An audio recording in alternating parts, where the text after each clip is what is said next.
What's up, YouTube? Hey, how you doing? Let's talk about this week. Wait. Hey, first we need to get rid of this. Be right back. Well, that seems to be a little better, don't it? It's a couple of months past due. So let's talk about my week. I did like 2,400 miles this week. I think that's a new personal best for mileage. I just ended up in Laredo. I'm on my reset now. That was a 1,000-mile trip, so that's how I closed out my week. Of course, on the resets, what you do is you, like me, when I'm around, or no matter where I'm at, I do either a Walmart delivery or a Walmart pickup. If I'm at OC, I will I do a pickup and borrow the company car and go get a week's worth of food, or most of my food for the week, because I still buy breakfast usually every morning at the truck stop. I get a burrito and a Red Bull, whatever. Do some laundry. Of course, take advantage, get a good shower. Even though I've adapted to life on the road, so I get showers on a regular out there at the truck stops now. So that's not that big of a deal. But right now, I'm just got back from my haircut, as you see, and I'm making up some lunch, chicken fettuccine in the microwave, and almost got hit earlier in the week. I pretty much almost got killed. I almost got killed this week. Yeah, it was like Tuesday. I was coming out of Elkhart. That wasn't Tuesday. It was Wednesday when the snowstorm came through the Midwest. I was coming through Elkhart, a lot of construction. We had to take a little not back road, but an off road to get to the highway again. And there's like 35 mile an hour in the weather on this road in the construction. It was windy, and we come around this bend under an underpass. There's a red light there. So I mean, I'm not looking behind me really. I'm just kind of I'm stopped. So as I'm sitting there waiting, I just happen to look in my rearview mirror, my driver's door, and I see a truck. I just see the side of a trailer where this truck veered hard right, because there was two cars beside him in the left lane, I'm in the right lane. So this truck veered hard right, got behind me and went off onto the shoulder beside of me, and his tractor pulled up right to the front of my trailer, rear of my tractor, that area. It's when he finally stopped. So a lot of things happened there. One is he was going too damn fast. He was just going way too fast. I said on the radio, I was like, dude, just pay your fucking attention, would you? He said he was, just his brakes didn't grab. Whatever, bro. If you're going, he was going faster than the speed limit. So anyhow, so a lot of things happened. One is he was able to get to a stop, great, without hitting anybody. Number two, his first reaction was to get over to the right-hand side. So if he was going to hit anything, it would have been hitting me as opposed to a couple of four-wheelers, right? So it'd better off for another truck than a truck hitting the back end of somebody else, another car. But also in that same instance, he's lucky there was nobody behind me or beside of him. And also, he was lucky enough to have the reaction time and if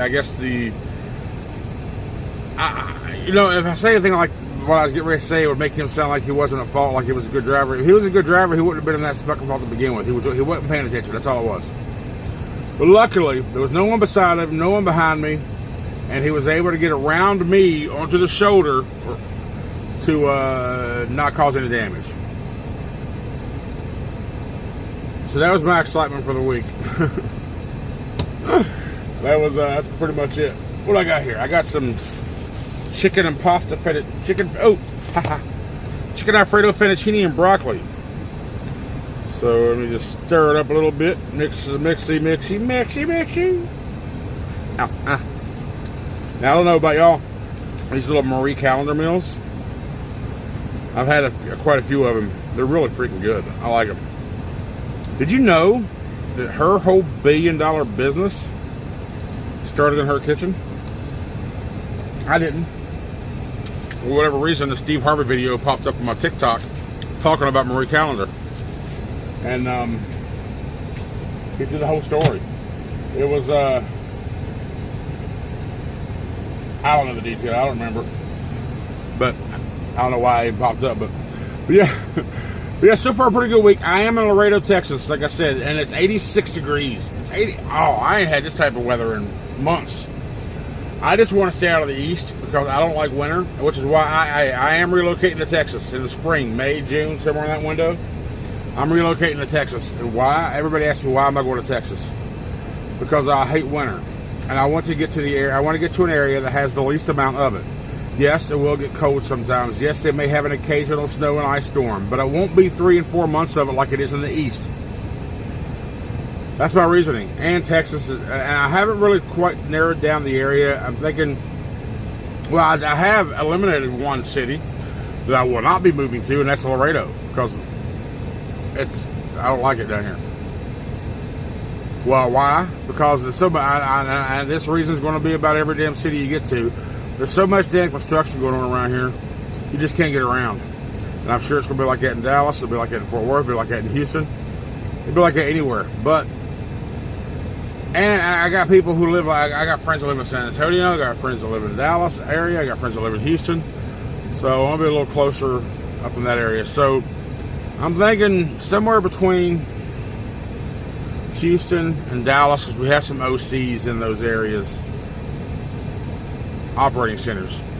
So Schneider's got a lot of OCs in Texas, and I'll pick one and see what better opportunity is for me. Because again, I'm still pleased with Schneider, and I'm probably going to stay with Schneider unless there's an opportunity that pops up that's just too good to be say no to.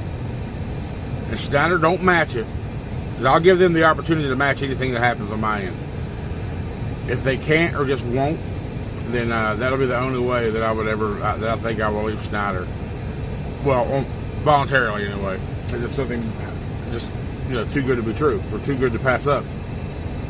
But it's more than just money. Money's not the motivator. Like I said, Schneider has OCs all over the country, and I don't know how many depots other companies have to where you can go in with all the amenities they have. The laundry rooms, the multiple showers, the courtesy cars, so you can go out and do your thing and without having to Uber or taxi or something. I mean, there are some things that you don't have, like perks, like personal conveyance perks people talk about lately, which is not a big deal for me. That's why they have courtesy cars, Whatever, it is what it is. So I really, really like Schneider. I'm a Schneider fangirl, except for the communication part. Oh my God, that's the only thing I bet you. You heard me say it before. My team leaders heard me say it. It's the only thing that I don't like is the whole communication part. But in this industry, most you drive one truck, you're driving them all. I mean, granted, you got Freightliners and Kenworths and Peterbilts. Another thing, Western Stars, you got different trucks. Pretty much the same damn truck, just different skin. That's all it is. The job's the same, it's just a different skin. And no company's going to be perfect for what you like. There's always going to be little things that you think they can do better and work on, and just don't like.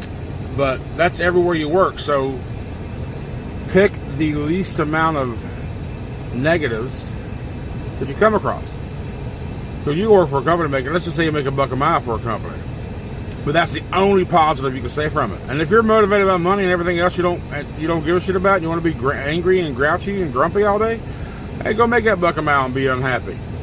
But I will be content with making 60 cents a mile and everything else kind of being there, and the only thing I have to bitch about is not being able to talk to a planner.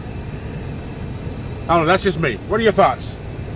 So I'm 3 months in. I know you're ready. No. I'm 2 months solo now. 3 months with the entire experience. Well, if you count my CDL training, then 4 months. But 2 months solo. What is today? Today's the 16th. Yeah, November 15th was my very first load. So this is 2 month. Well, yesterday was my 2 month anniversary of solo driving. Of my first load. Wow. Hey, I'm digging it though. I mean, I'm out here driving. This is my zen. When I'm out here driving and just looking around, seeing cool things, that's my happy time. That's my happy space. I'm content. I hope y'all are doing well. Let me know what you all are doing with your lives right now. If you're a truck driver, or if you're going truck driving, or what is you doing? curious, seriously. So thank you all for watching, and thank you all for the support so far on the channel. Have a great day.